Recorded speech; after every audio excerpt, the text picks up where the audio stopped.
he has decided that enough is enough. The news has now filtered around. I think the crowd have heard the news and they are standing. Stokes is about to start his 11th over. He's been bowling since lunch, unchanged. Second slip, can you believe it? Moments after the news has come that Stokes' international career is coming to an end, he has picked up a wicket, another wicket for this incredible cricketer. Hello, welcome to the Analyst Inside Cricket with Simon Hughes in London. And Simon Mann in Nottingham. I didn't miss much today, did I? What happened in Nottingham? I'm kind of I'm baffled. There seems to be a lot of excitement about something. As ever, Yoz, you're in the wrong place at the wrong time. Well, no, that's not strictly speaking true. Earlier this season, you got an interview with Sonny Baker on the day you were selected for the England Test squad. You were actually in the right place at the right time. Look, the trains to Nottingham up and back, they're not great on a Sunday. So you decided to monitor the game from television today. And, of course, you missed Ben Stokes retiring from international cricket and a bizarre day of Test match cricket at Trent Bridge, where it was slow, and then bang, it all kind of went off. But the upshot is New Zealand are on the verge of winning the series. They are closing in. England have 6 wickets left. They still need 270 to win. And Ben Stokes' international career is over. Of course, he's still captain for the final day, but his game's over because after bowling 19 overs in the day, 2 spells, 8 overs and 11 overs, he came out to open the batting. And for a while, it was working, 50 for no wicket. And then kind of reality set in because I think it's quite hard to play that way. And he played to Daryl Mitchell, whacked one to Daryl Mitchell at mid-wicket. And from there, England declined. And you can see only one result in this Test match. It's interesting, Yoz, you wrote a couple of weeks ago after what happened at the nightclub in Chelsea and the fallout of that. You wrote, he's done, didn't you? And I said to you, are you sure about that? But it's clear now from what he was saying. I did an interview with him afterwards for the BBC. It's clear now that this has been on his mind for a while. And also, it was something that he was conscious of at Lord's during that Test match, where he just sensed, he said it just didn't feel quite right, that sort of Test match week and going through it all again. And that's probably why we asked the question at the end of the Ashes, why is there always so much change at the end of an Ashes series when England have lost? Does there need to be that change? And actually, there is in cricket, and for an England captain, probably coached, there is perhaps a natural cycle of 4 years where it is such a demanding job. And in the end, especially if you've lost, it kind of overwhelms you. I think that's the fundamental reason. It knocked the stuffing out of him. The opportunity to win the Ashes away from home and be one of the only England captains to do that was going to define his captaincy. And that, England failed miserably. And I'm sure he felt over the next few months that he would have the energy and enthusiasm and the depth of kind of resilience to come again. But I think he found in that Lord's Test match that it had all got too much. The preparation and the lead up to it and all the kind of things that are involved in it. The hard yards that you have to deliver as an all-rounder as well, not just the bowling the overs and the captaining the team and the managing the field settings and all the kind of stuff, all the paraphernalia that comes with being captain, but actually batting as well, and the mental and physical demands of batting, which is clearly in his case in decline. That all just wells up inside you, I think, in the end. And, reality check. Lord's was the reality check. I thought his behaviour was, the reason why I wrote that piece was, I thought his behaviour was odd in that whole match. I mean, he looked sort of pretty downcast with the bat. He didn't appear in the captain's parade for all the people who captained England at Lord's. He sort of refused to appear in that. Obviously, after the game, he was a bit touchy in a couple of press conferences. After the game, obviously, we know what happened then. He went to the nightclub and all that, and almost in defiance of the team's sort of protocols. I just thought his behaviour was a bit erratic. And it was almost like the dying of the light as far as his captaincy was going. And the other reason was just the interaction I had with another famous Australian captain who's sort of been watching Stokes from a distance and close up, and he deduced the same things. And I think also the other things, I mean, slight parallel. I actually played in Ian Botham's final match for Durham against Australia, as it happened. And I just remember his own sort of body language and his behaviour in that match. I could tell he'd sort of had enough. You know, his body, in his case, his body was packing up, which obviously was a contributory factor as well. But mentally, you know, you could just see he was gone. And funnily enough, in that game, Beefy's last game, he bowled a pile of kind of sort of dross, really. And in the end, he went and kept wicket. He kept wicket for the last time on the field with a pair of batting gloves and no pads. Almost like Stokes today with his batting, just trying to have some fun, you know. And I think that's also important. You know, the fun had gone out of cricket for Ben, but certainly the fun of playing for England. You know, the demands of captaining that side, which is obviously, you know, evolving, and him being only one of the only sort of leading lights in the team now, with a new bunch of players kind of gradually kind of trying to meld together to form a team. It'd become a bit of a chore, I think, the game. And, you know, he said to you, didn't he, after the game, and he also said it to Sky, he just wants to have fun and play for Durham. I was amazed, actually, to hear that he wanted to play for Durham, but I think he just wants to re-engage with the joy of playing cricket. And it hasn't been joyful playing for England in the last few months for him. No, it's been hard, and they've had a poor run of it, starting with that failure to beat India last summer when they were controlling the series, then Australia, and then into this series against New Zealand. There's one thing I'd still like to sort of know how this plays out, and sometimes you only find out these things in the future. You don't find them out in the present. I can totally get that whole thing about the whole experience overwhelming you, especially after the Ashes when you had such high hopes, and you know, it was such a damn squib, wasn't it? You know, to experience that, the cricket was poor, England played poorly. There was a lot wrong there. Was the fallout from the incident the other week? You know, this whole thing about, you know, was there a curfew? Did he know about it? You know, was the curfew over once the game had finished and you could go out? And then the feeling, well, it has been reported that there were people who didn't want him to be captain anymore, and whether you feel that as well, whether that was kind of like sort of like the last straw bit, and then came back to do the last Test match when he was cleared. You know, he was cleared by the cricket regulator over, you know, whether it was there was no case to answer going out that night. So you wonder whether that, you know, you just need that final nudge, and whether if that hadn't happened, you know, if he hadn't gone out that night, whether, well, he would have played at the Oval presumably. And then would he still be retiring? Well, we'll know I sort eventually. of think Probably yes. You know, I think yes. he still would, because I just think he finds the whole business of being England captain sort of exasperating now. It's fine if you've got a successful team and you've got senior players who are pulling their weight and all that, and a management that seems to know what they're doing as well, and a communication department which is slick, you know, all that. If you've got all that, it's probably captaincy is not too bad. But the burden of running this ship, which is listing, you know, from side to side, and some of the people in it, both on top of the ship, the captain, and all that, in terms of running it, and some of the personnel within it. I mean, I think in the end he just had enough of it. And he was constantly having to be the person who picked up the pieces on the field, you know, the bowler that they turn to, and sometimes the batsman they turn to. And it just takes its toll in the end. Well, I thought it was interesting. I mean, on the day that he announced his international retirement, we can talk about the timing of it in just a moment, and the reason for it.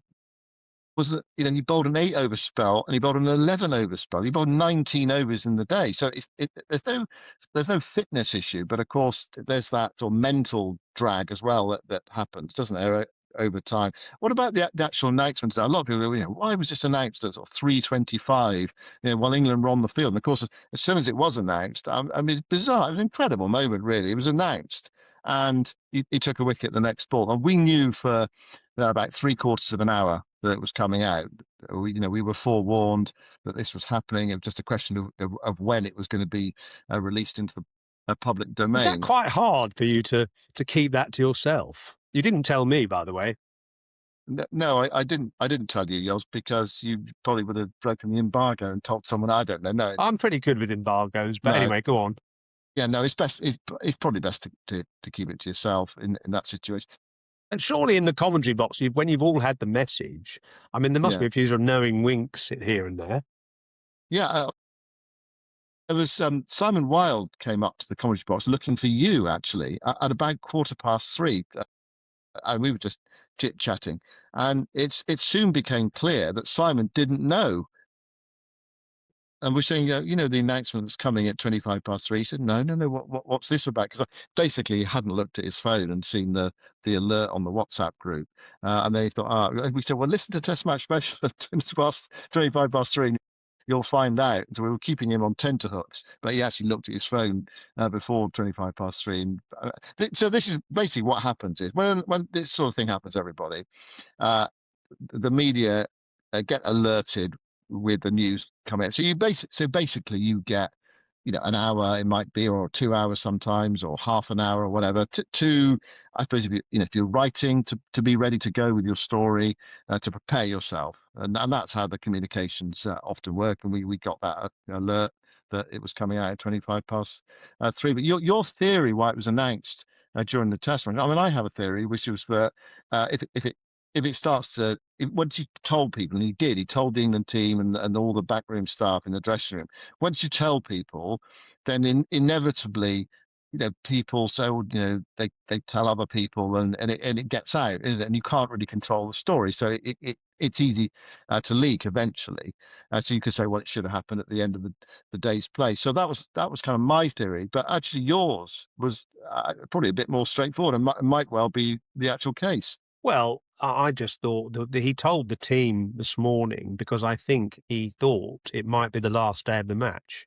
The stated play was New Zealand were 123, 180 odd ahead, 100, They're 200 about ahead. 200 ahead, yeah. 200 ahead, but 3 down on a difficult pitch.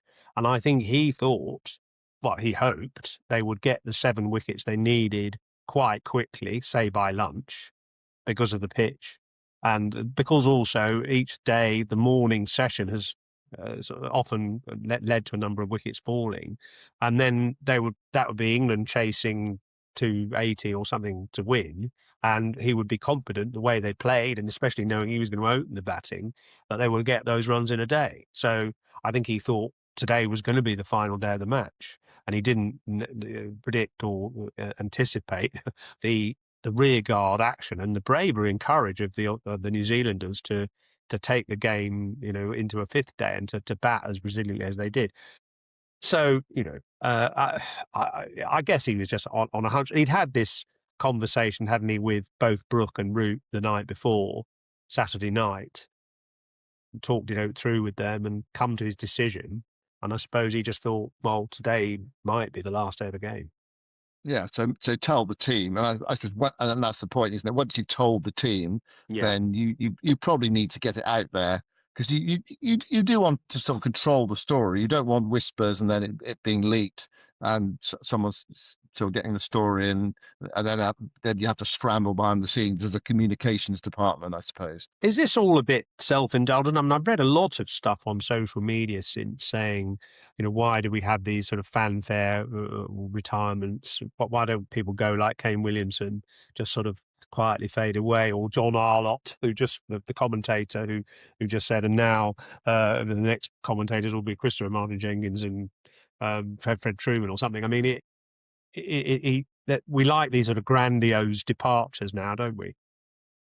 Some people announce they're going to retire, don't they, before their final Test match? I think we knew, for example, that it was going to be Alex Stewart's last Test match. Way back when. We didn't with Michael Atherton. Actually, he kept it quiet until right at the end. Yeah, and Stuart Broad announced his retirement, I think, after the 3rd day of the last Ashes Test. We knew it was going to be Alistair Cook's last Test match. I mean, sometimes it's obvious, isn't it, really, that it's going to be their last game because a series is coming to an end and they played so much. And that's kind of like a natural conclusion. This one, I mean, this one's an odd one in a way because you think, well, the Ashes is a year away, and England are kind of they've got to start winning Test matches, winning series, but it is part of the build up to the next Ashes series. It's part of the reset, and it's quite a quick turnaround from the last Ashes series. So in that sense, to have this kind of the whole thing ripped up at this stage, it only gives you a year to sort of get your ducks in order. I suppose something we should consider after the break, Yoz, is it what does it mean for the coach as well? Do they come together as a job lot and the managing director of English cricket, or take out the captain and on the managing director and Brendan McCullum go? Anyway, I tell you what, we'll take a quick break and we'll talk about that afterwards.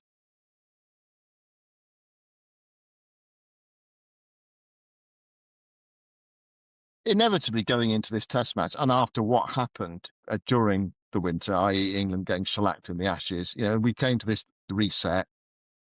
It's not really worked.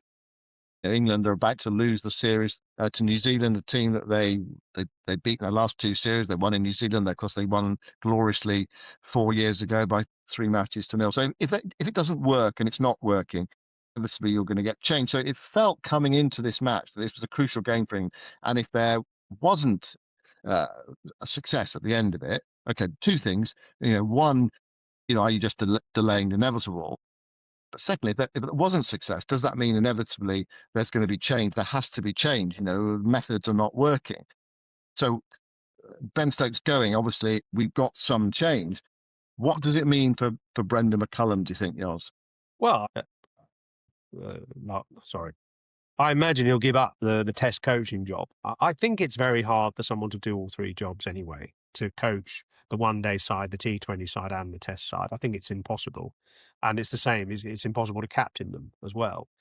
So I think it's very unlikely Harry Brook will be made captain of the test team, given that he's in charge of the one-day team, and also given his innings today, which was madcap to the extreme and actually quite irresponsible, really. And actually brainless as well. I mean, anyway, I mean, we can consider that in a sec, but I just think McCullum will feel that he's brought this team as far as he can, and that a new captain probably needs a new coach as well, and he can carry on doing the one-day side, which is probably what he's now best suited to, and somebody else can do the test team. That partnership was so kind of in a way symbiotic, wasn't it? Stokes and McCullum together was such a kind of tight pairing, and it's slowly unravelled over time. And they had their disagreements clearly, sort of more recently. I just think McCullum will also feel a bit like Stokes. He's done his best, and it'll be a bridge too far for him to coach a new team with a new captain. What do you think? Well, my hunch is that there might well be a change. I don't know. I'm just trying to sort of to read the runes, really. One of the problems in terms of sort of continue, I mean, would you have a test coach who was first a test coach and then became the coach in all three formats and then just went and did the white ball coaching? You kind of have a coach around the system. I don't know. I wonder whether you actually need kind of like a completely new broom after 4 years. The other thing as well, but they did well in the T20 World Cup, and that saved him his job, really, didn't it? I think he could carry on doing the one-day side. Well, yeah. I think that'd be okay, and it's not so demanding. You're not away from home so much. You haven't got to immerse yourself in the county game in a way quite as much as you do, I think, as a test coach, where McCullum's been a bit detached from that, and they've made one or two selectorial mistakes as a result. So he's basically got quite a lucrative contract of that's another the one year. Thing you have to think about, yeah. Yeah. So I mean, would you stand down? Would you step away from that? If there's no sort of just to be brutal about it, there's no sort of obvious financial incentive to do that. You might feel that just kind of like morally that it's not working, and people do, don't they? They do move aside when they feel that it's not working, and in the same way that Stokes has stood down here. So that's a possibility. The other thing, of course, though, is that England have 8 matches against India that are remarkably just, they're just starting straight away. So Monday's the final day of the Test match, and the India 5-match one-day series, white ball series, the T20s, start on Wednesday. So Yeah.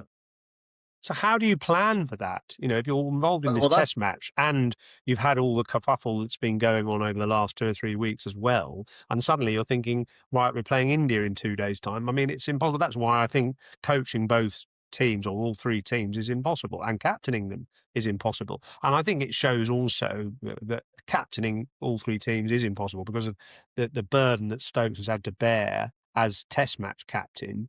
If you had that and the one-day side as well, I mean, it will break you. So there is going to be a definite reset, I think, after this.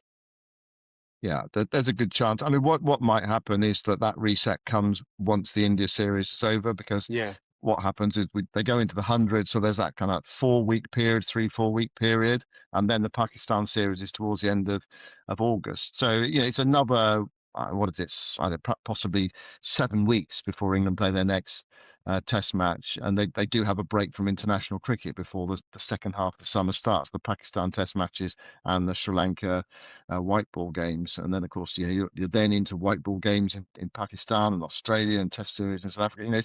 It rolls on, doesn't it?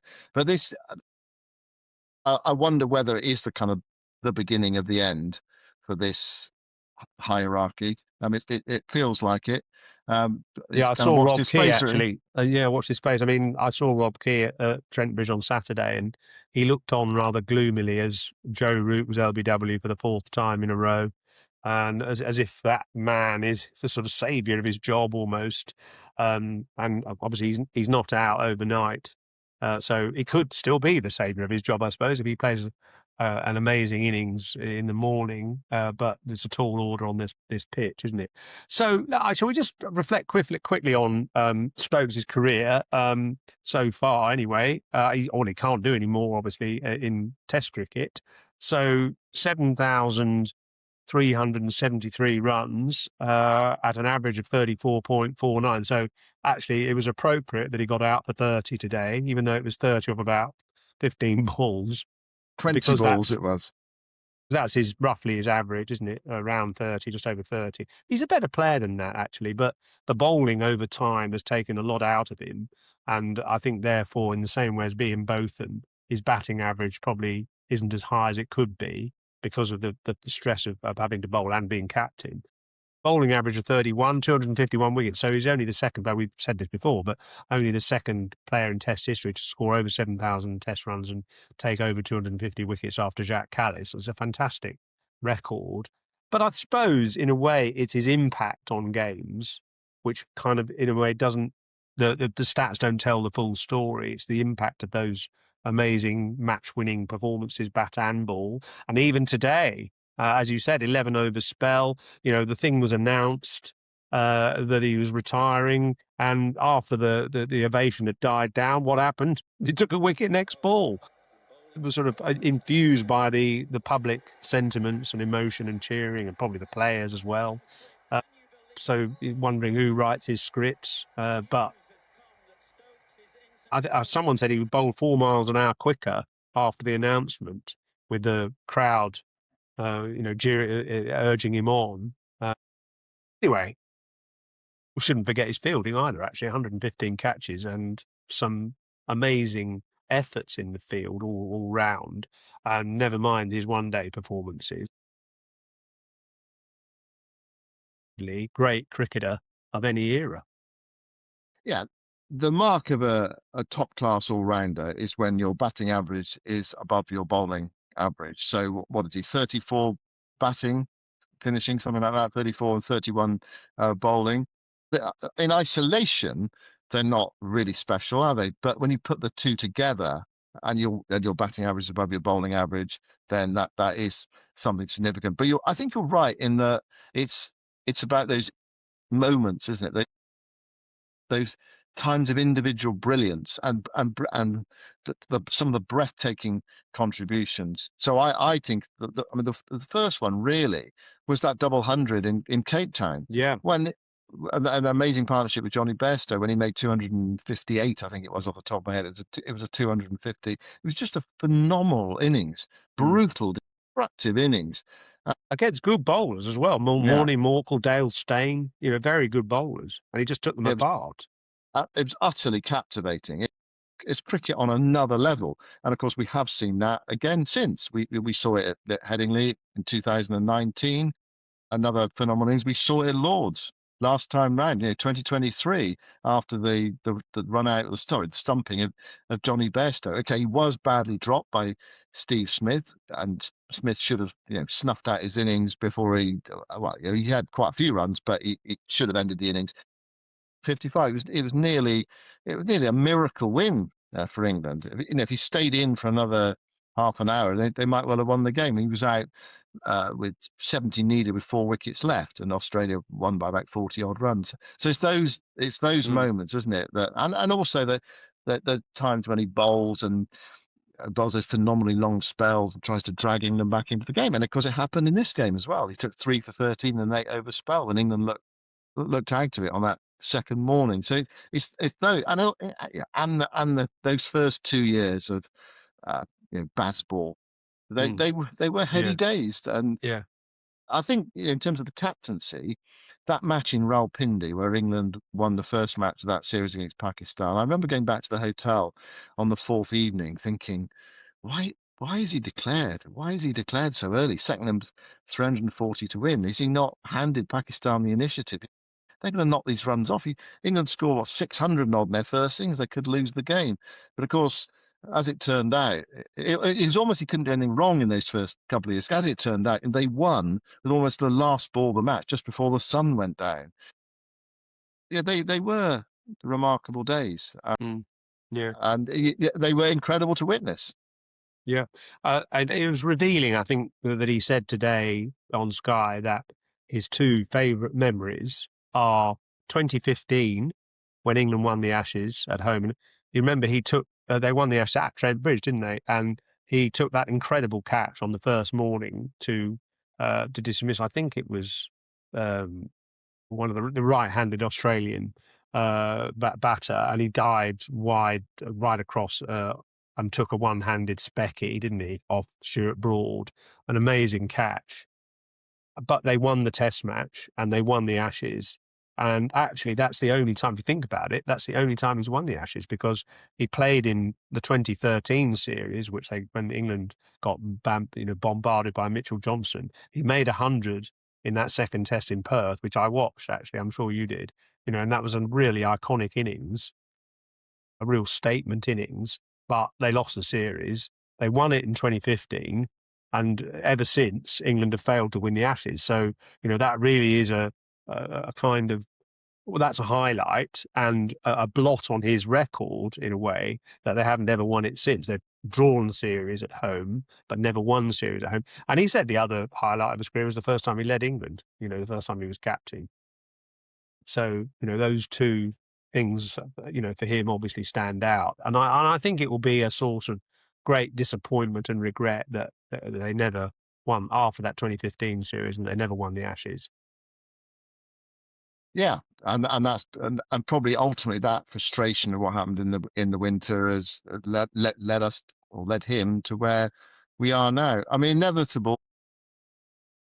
If the king is dead, long live the king. So who's next? I mean, you said you didn't think Harry Brook could do the job. He is the vice captain.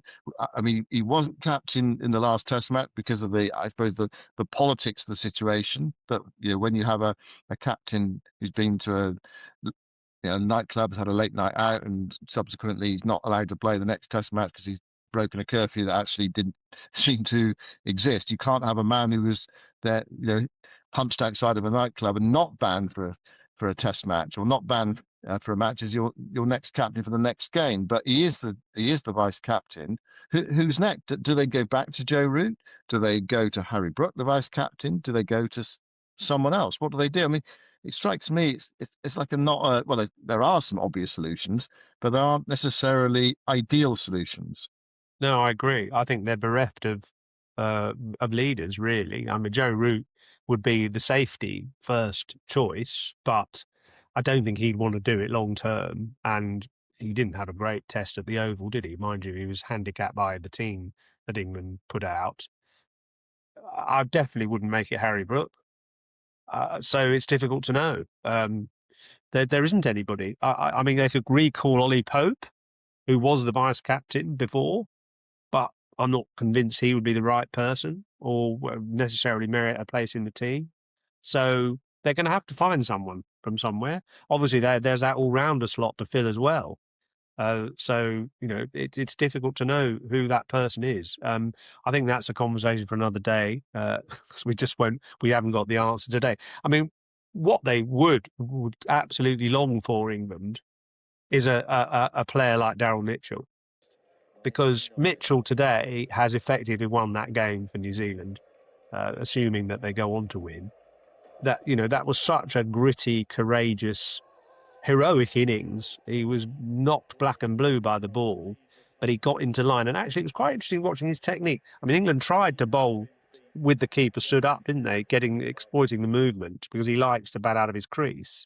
And he did bat out of his crease, and he got hit a few times by the bowlers, didn't he? Kind of trying to get forward and the ball bouncing into his head and all sorts. And I mean, he withstood so many blows. And of course, it was ironic in a way that to get to his 100, he was hit on the glove to get a single. But he stuck it out for 6 hours or something nearly, and he ground out that score that New Zealand have set England in the most undemonstrative. I mean, he's a flamboyant player. He can be a very enjoyable player to watch, but he just absolutely guts it out. And in typical New Zealand style, they made the most of a difficult situation to put themselves in the box seat to win a first series here for any overseas team for 14 years, which is, a fabulous performance by them. And we should just pay tribute to them for their contribution to this game. Yeah, that's a 3-match series. England lost a couple of 2-match series, but a 3-match series to go back to 2012 when South Africa won. Yeah, the Fox Road stand, which was very noisy today, was singing "Boring, Boring Daryl Mitchell." His 100 came in 241 balls.